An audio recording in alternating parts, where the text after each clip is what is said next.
হযরত মুহাম্মদ সাল্লাল্লাহু আলাইহি ওয়াসাল্লামের জন্মদিনকে কি বলা হয়? ঈদ এ মিলাদুন নবী। হযরত মুহাম্মদ সাল্লাল্লাহু আলাইহি ওয়াসাল্লাম কত বছর বয়সে নবুয়ত লাভ করে? 40 বছর। হযরত মুহাম্মদ সাল্লাল্লাহু আলাইহি ওয়াসাল্লামের পিতার নাম কি ছিল? আব্দুল্লাহ। হযরত মুহাম্মদ সাল্লাল্লাহু আলাইহি ওয়াসাল্লামের মাতার নাম কি ছিল? আমিনা। কোন গুহায় হযরত মুহাম্মদ সাল্লাল্লাহু আলাইহি ওয়াসাল্লাম ওহী লাভ করে? হেরা গুহা। কোন ফেরেশতা হযরত মুহাম্মদ সাল্লাল্লাহু আলাইহি ওয়াসাল্লামের ওহী নিয়ে আসেন? জিবরাইল আলাইহিস সালাম। হযরত মুহাম্মদ সাল্লাল্লাহু আলাইহি ওয়াসাল্লাম কোন সফরে হিজরত করেন? মদিনা। হযরত মুহাম্মদ সাল্লাল্লাহু আলাইহি ওয়াসাল্লামের ডাক নাম কি ছিল? আল আমিন। হযরত মুহাম্মদ সাল্লাল্লাহু আলাইহি ওয়াসাল্লামের চাচার নাম কি ছিল? আবু তালিব। মক্কায় কোন ঘটনার সময় হযরত মুহাম্মদ সাল্লাল্লাহু আলাইহি ওয়াসাল্লাম নবী হিসেবে প্রেরিত হন? ওহিলাপ। হযরত মুহাম্মদ সাল্লাল্লাহু আলাইহি ওয়াসাল্লামের দেহ কোথায় সমাহিত করা হয়? মদিনা। মদিনায় হিজরতের পর মুসলমানদের সাথে কুরাইশদের প্রথম বড় যুদ্ধ কোনটি? বদর যুদ্ধ।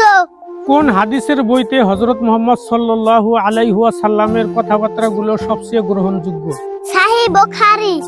হযরত মুহাম্মদ সাল্লাল্লাহু আলাইহি ওয়াসাল্লামের পিতা মারা যান কত বছর বয়সে? জন্মের আগে।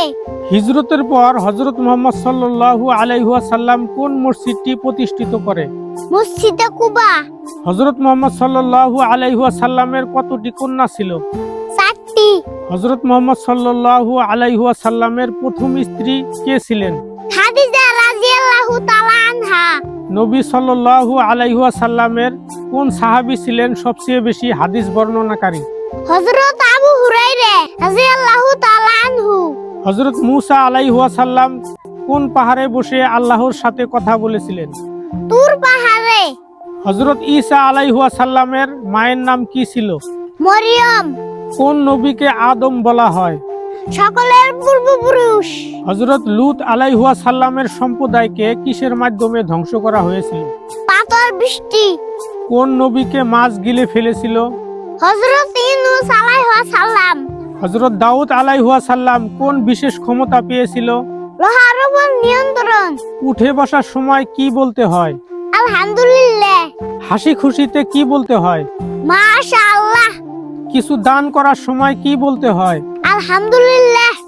সিঁড়ি ওঠার সময় কি বলতে হয়? আল্লাহু আকবার। হাঁটার সময় কি বলতে হয়? সুবহানাল্লাহ। তওবা শব্দের অর্থ কি? গুনাহ থেকে আন্তরিকভাবে ফিরে আসা ও ক্ষমা প্রার্থনা করা। সাদগা শব্দের অর্থ কি? আল্লাহর সন্তুষ্টির জন্য দান করা। জাহান্নাম শব্দের অর্থ কি? পাপীদের শাস্তির স্থান। জান্নাত শব্দের অর্থ কি? চিরস্থায়ী সুখের স্থান। ভিডিওটি ভালো লাগলে শেয়ার করে দিন।